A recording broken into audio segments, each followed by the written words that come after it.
You know, when you think about parenting the way it's shown in movies or even in books, it's always these huge dramatic moments. Like the big scenes. Yeah, the big scenes, the rush to the hospital, that tearful graduation speech, the big fight when a kid is going off the rail. It's all very eventful. We love a good story. Yeah. We love the peaks and the valleys because that's what we think life is. But that's my point. If I look at my actual life or my friends' lives, that stuff is like maybe 1% of the whole experience. If that. Right. The other 99% isn't dramatic at all. Yeah. It's actually um, kind of relentless. It's the same argument about putting on shoes 500 mornings in a row. In that gap between the drama we expect and the sheer monotony we live, that's exactly where we're going today. It is. We're doing a deep dive into an essay called Staying by the writer and philosopher Pedro Malha. And I have to say, this piece, it completely reframes all those boring parts.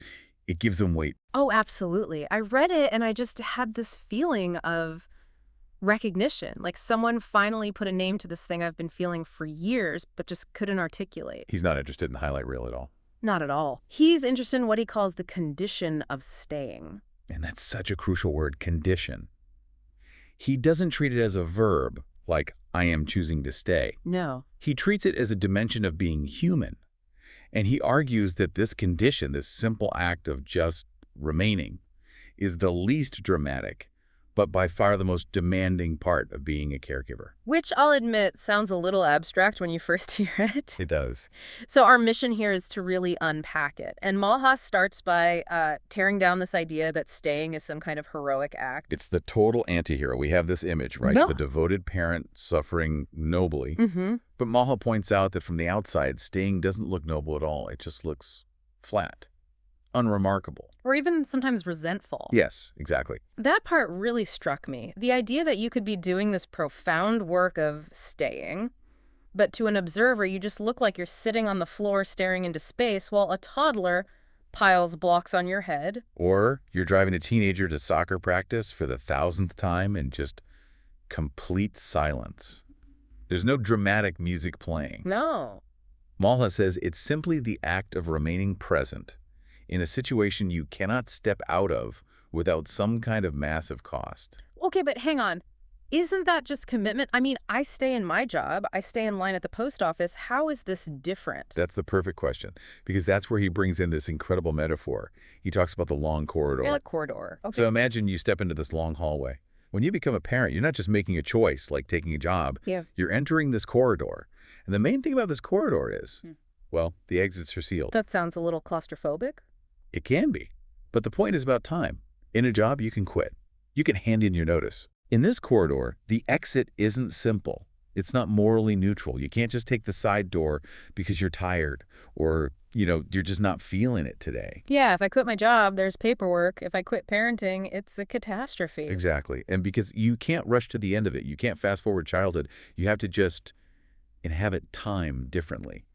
He says this corridor holds years of worry and care, and the key part is it includes the meaningful days, but it also includes the hollow days. The hollow days. I think that's what no one wants to admit to. We want every day to be magical. Or at least productive. Right. But he's saying staying means you have to be present for the holidays too. Without a quick fix. Right. Without a resolution. And that leads to this really deep point he makes about the difference between choice and structure. Okay, walk me through this. Because our whole culture is obsessed with choice. I choose to be a parent. We love agency. We love feeling like we're in control. But Malha argues that while parenting might start with a choice, that choice collapses quickly into structure. Choice collapses into structure. What does that actually look like on like a random Tuesday morning? It means the feeling of having options just evaporates. Once the child is there, their needs are going to happen whether you choose to meet them or not. The relationship just continues, whether it feels good to you in that moment or not. You stop deciding to parent, and you start inhabiting the role. It becomes structural. It's like the walls of your house. You don't wake up and choose to have walls. They're just there. Wow. You are the infrastructure now. You are the infrastructure. And that infrastructure has to stand up in all kinds of weather. Yeah. And he actually breaks down how that weather changes over time. Yeah, from the early years to the later years. Right. The physical part. Oh, man, he has this section that I just call the constraint checklist and the time references he uses. They gave me actual flashbacks. The early hours. The early hours, the time of day that basically doesn't exist for normal human beings. Malha talks about that constant physical presence, the broken sleep, the vigilance you need in the morning, the afternoon. It's just about returning again and again to a child who literally cannot survive without you. It's the sheer repetition. It's not feeding the baby once. It's feeding, cleaning, soothing, and then starting the whole loop over again in 3 hours. It's a loop of the body. You are a body servicing another body. Your own autonomy is just gone. And then you somehow survive that phase. You think, okay, I did it, I stayed, but then the whole game changes. It shifts from that physical closeness to what he calls emotional availability. And this is where he says staying gets even harder to define and maybe even harder to do. Because they're not physically clinging to you anymore. Exactly. They start pushing you away.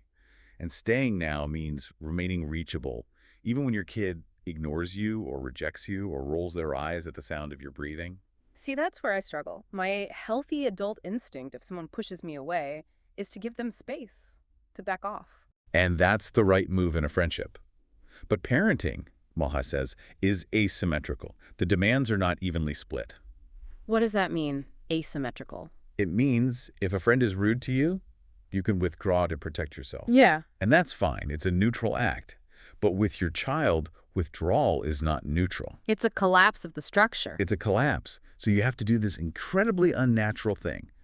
You have to stay available to someone who is actively making it clear they don't want you there. That sounds awful. It can be. No, seriously. Which brings me to this big question. Maha calls it staying. But so much of this sounds like endurance. Why isn't it just endurance? Why do we need a new word for just gritting your teeth? I'm glad you asked that because they feel so similar in the moment. But Mala makes a really vital distinction. Endurance implies an endpoint. Like running a marathon. Exactly. You endure the marathon because you know there's a finish line. You endure dental work because eventually you get to go home. You're pushing through to get to the end. But parenting has no finish line. None. The bond doesn't just conclude. So if you treat it like endurance, you're always waiting for relief. You're living in the future. I'll be happy when they're potty trained. I'll be happy when they move out. And you're missing the actual life that's happening right now. Precisely. Staying is about remaining in the relationship without waiting for the relief to come. It's accepting that this state of being there is the whole point. Okay, so if it's not endurance, is it just being trapped? Because no exit, no finish line, that sounds an awful lot like being trapped. It's a very fine line, and he addresses that. Being trapped implies total powerlessness. It's just resentment. But staying, he says, is different. It acts as a container. A container? For what? For everything, for all the messy feelings. Staying creates a structure big enough to hold both your deep love and your deep resentment, all at the same time, without the whole thing collapsing. So you can hate the moment without hating the person. Yes, the structure is stronger than your mood. And this is where he says there's an intelligence to it. And intelligence. I have to say, sitting on the couch while being ignored by a teenager does not feel very intelligent. It feels like I'm a piece of furniture. It feels like stagnation, I know. Yeah. But he argues it's actually an act of containment. Think about it. By being that reliable, boring, steady background, you're giving the child the space they need to grow up. How does that work? Because they need to fail. Yeah. They need to test boundaries. They need to figure out who they are. And they can only take those risks if the background is solid. If the floor is always threatening to disappear, they can't afford to stumble. So my boredom is their safety net. Your reliability is their safety net. I'm the floor. You are the floor. The floor doesn't get a lot of compliments. No, it doesn't. Yeah. But everyone panics when it's gone. That is actually really validating. But being the floor has a cost. And he is not sentimental about this part. He talks about the quiet self-judgment. This was the part of the essay that I think will hit home for so many people. We all get the physical exhaustion. Yeah. But he talks about that voice in your head. The one that says, if I really loved my child enough, this would feel natural. This would feel good. If I was a good parent, I wouldn't want to run away right now. Exactly. We blame ourselves for finding it hard. But Mala's point is that the difficulty isn't a flaw in you. It's a feature of the situation. Staying isn't meant to feel good all the time. It's meant to be stable. That's a huge distinction, the difference between comfort and stability. Yes. You can provide stability while feeling incredibly uncomfortable yourself. And that doesn't mean you're failing. It means you're doing the work. Wow. I think I think you just need to sit with that for a second.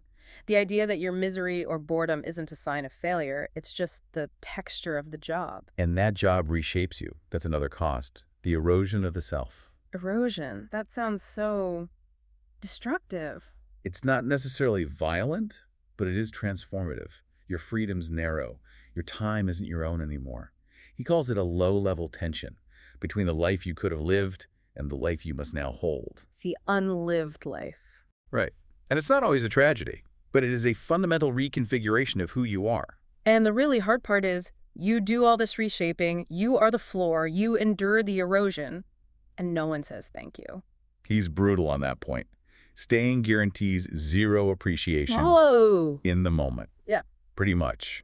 A child isn't responsible for seeing your labor. To them, you're just there, like gravity. I think I was 30 before I realized what my parents did. I literally called my mom and apologized for being a teenager. And that's the timeline. Malha warns that if you link staying to a hope for validation, you are setting yourself up for misery. It has to be a structure, not a transaction. That is so hard to swallow. We're wired for reciprocity. I know. But that wiring breaks down here, especially during conflict. What happens when your kid screams, "I hate you"? My first instinct is to scream, "I hate you too." Or, "After everything I do for you." The walls go up. Yeah. But staying, he says, means not withdrawing the relationship itself. You don't have to hug them, but you signal, "I'm hurt, and I'm still here. I'm still your parent." You don't let their anger destroy the structure. You show them their anger isn't powerful enough to destroy you. And that, counterintuitively, is what makes them feel safe. That's profound. So how does this all wrap up?